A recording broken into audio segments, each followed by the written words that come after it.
My name is Robert Hassell. This film is about my cherished memories of 45 Upper Grosvenor Road, the Triangle, which we knew as the Park, Woodbury Park Cemetery, and my dad's connection with the Jacob Bell Memorial as he was a monumental mason.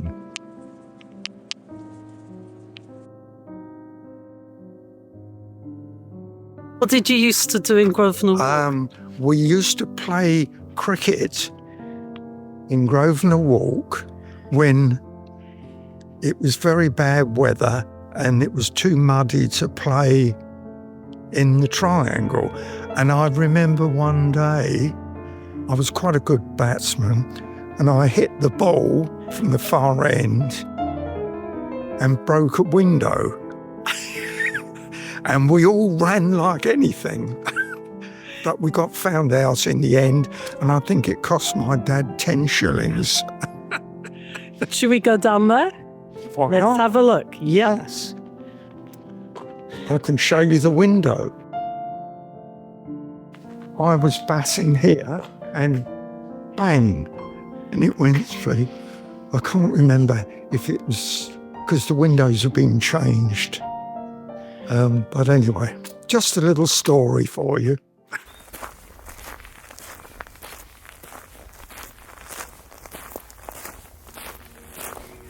And this is one of the many ways that we could come, and also children who shouldn't have been in the Triangle would come down here and climb over the wall.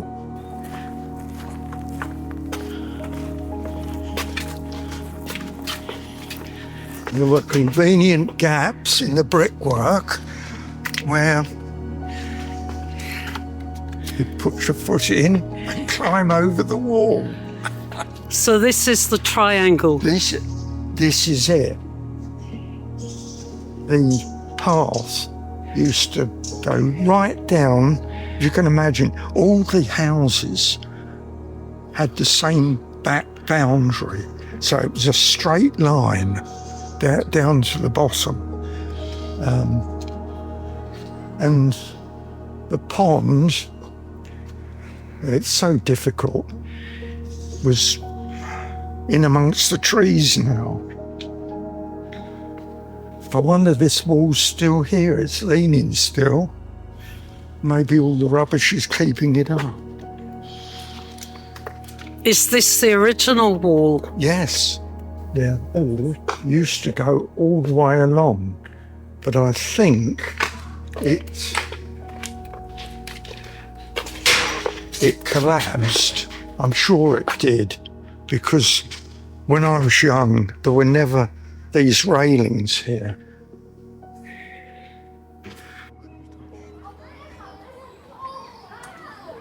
Right, here we are at 45 Upper Grosvenor. I used to help my dad do the gardening here, and where I'm pointing to that window is where I was born, and nearly 5 years later, my twin brothers were born. At one time, you could have that room and that room. It would be, the partition would be taken away, and it would make one big area.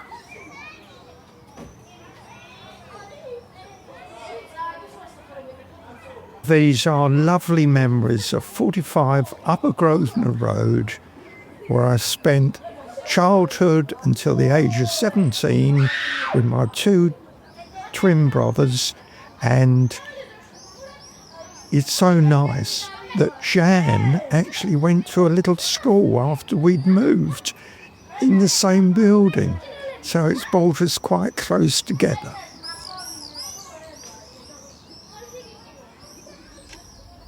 My favourites. How old are you there? Would you think between 3 and 4, roughly? on the veranda again. Yes, I remember that veranda. Unfortunately, I fell off that, racing round the lounge, because big Victorian rooms. Yes. I fell off and I had a green stick fractured to my right arm, which was never corrected. I'm wearing my dad's cap. So I'm a little bit older there, probably about 3 to 4, I would imagine. 2 little boys there on the veranda. They're my twin brothers, Derek and Desmond. Are they still alive? Derek is. Des died about 7 years ago, I think it was. Lovely photo. Little me, probably about 4 years old, with my dear mother at Black Rock swimming pool in Brighton. I think I'd got a little jersey knit costume on. But anyway, let's have a look at the bottom of the garden. This was never flat, it was quite a slope. And I find the gate. Oh my goodness. Well, I think the gate must have been down there somewhere. So there is still a path. Look, there are stairs. Yes, yeah. There was a circular path with a bed in the middle, and I remember Dad used to grow runner beans in this round piece, and he'd have a pole with a cycle wheel on the top, and then have strings coming down to the periphery. He grew a lot of vegetables.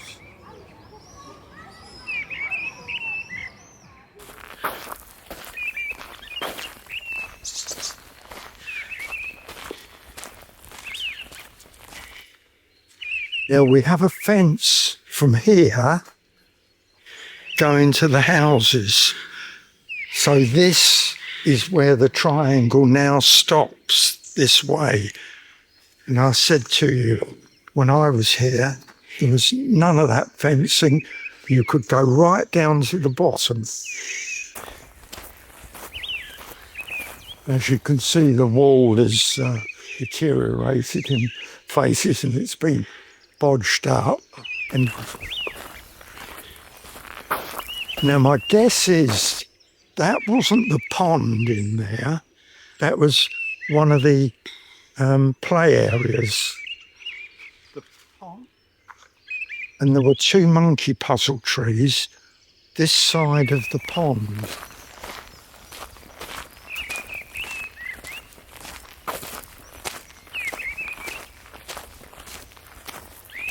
I think the pond was in there. I'm sure it was. These photos show that it really was a playing ground. It was, as you said, like a park. What was it like? Yes, it was wonderful. The grass in the photograph is quite long, but several of us, we used to take our mowers out and keep it mown down to maybe 3 or 4 inches. We'd mark out football pitches, and generally we had a great time there. Whenever we were out there, there was a ball of some sort, either a football or a cricket ball. If they went in the pond, it wasn't very pleasant because being a pond, it was spring-fed and the water became stagnant after a time. The pond also had frogs in, so certain times of the year there were frog spawn and there were newts in there. So it was a wildlife pond anyway, without anyone having to sort of encourage insects or anything. There were bulrushes in there. Do you remember it being owned by somebody, or it was just like vacant land? No, it was apparently the triangle was there in between the gardens of some of the houses of Upper Grosvenor Road and the cemetery, and it was supposed to be for play areas, i.e. the tennis courts, for the residents whose back gardens were connected or adjacent to the triangle. Okay. Other people weren't supposed to go in there, although obviously our friends did. Okay, and yes, as I remember when I was at school, we would go down and play in the triangle. Yes. It's so sad, to see it like this. Probably good for wildlife, but It stops the builders coming in and encroaching. they could never build on there because of the spring. The spring? Well, that feeds the pond. Yes.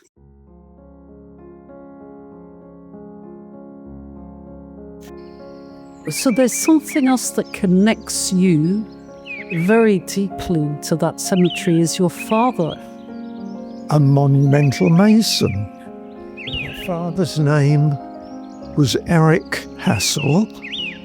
He started his monumental business in London, in the Brockley area in London, in conjunction with his cousin Leslie Howes, who was an undertaker.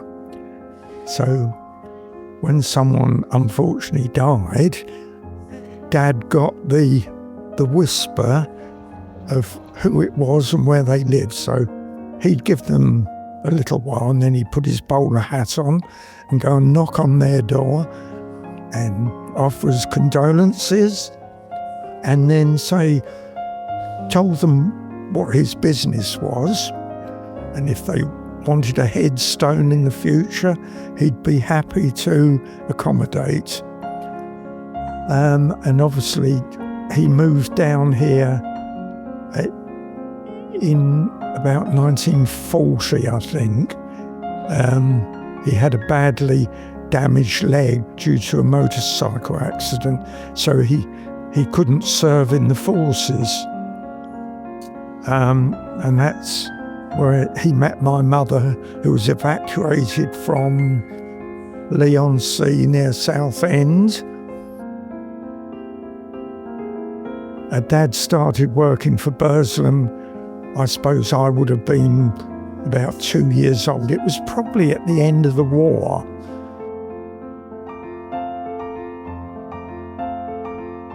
I found two photos of Dad in Burslem's yard with the fitters.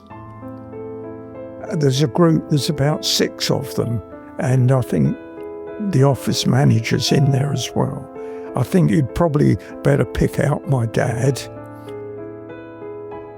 Sometimes he didn't actually take me to work, but I cycled up when he forgot to take his sandwiches, which was quite often.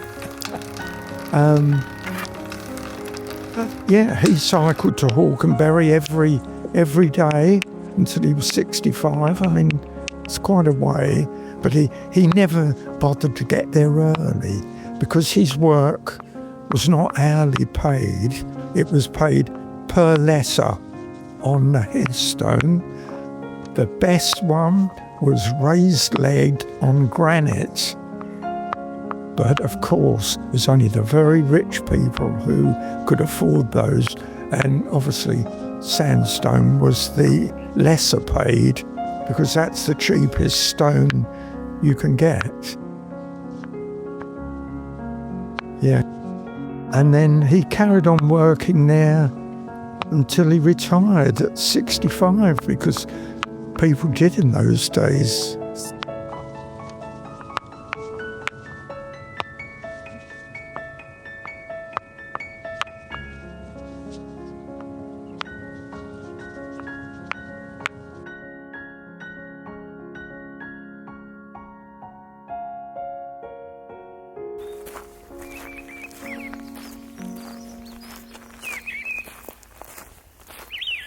I'll go up this way. Yep. Okay. See the tablet, the bottom tablet? That's the one that my dad engraved. So you remember your father doing this? Yes, he did. He did the memorial one. I think it was the 150th anniversary of Jacob Bell's birth. Yeah, it's 1959.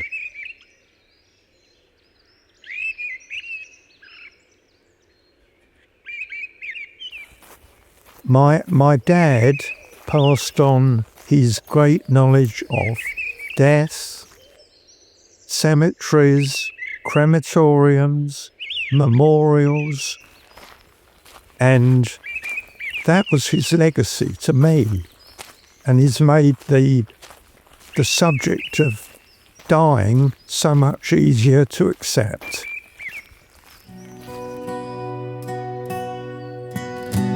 In 1963, where I met my lovely future wife Brenda. We were dancing at the Erridge Village Hall, and I guess we knew we were going to be together. We courted for just over 2 years and then got married on the 6th of November 1965, had 3 beautiful children. By 1971, so we didn't hang around,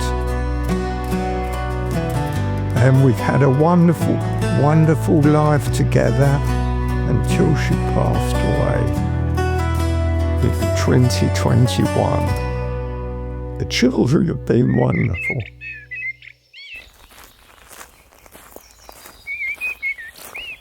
This is the lodge where Mr. and Mrs. Joyce used to live. And when Mrs. Joyce came out and heard boys playing in the graveyard, she'd come out and tell us off.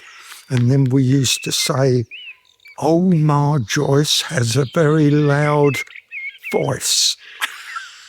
Well, Jeanne, it's been an absolute pleasure doing this filming with you.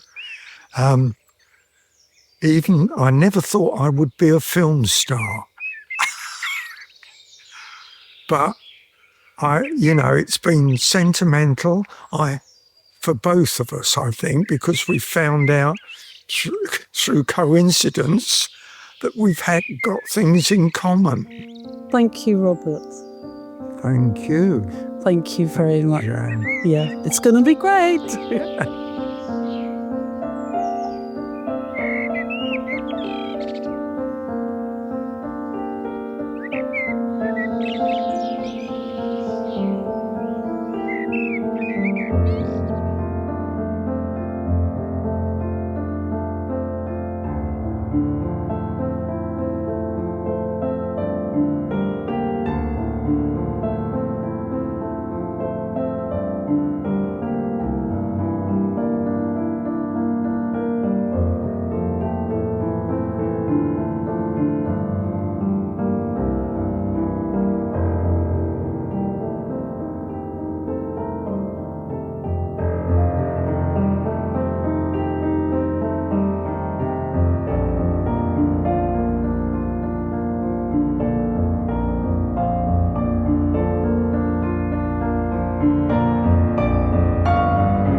Oh, can you say that again?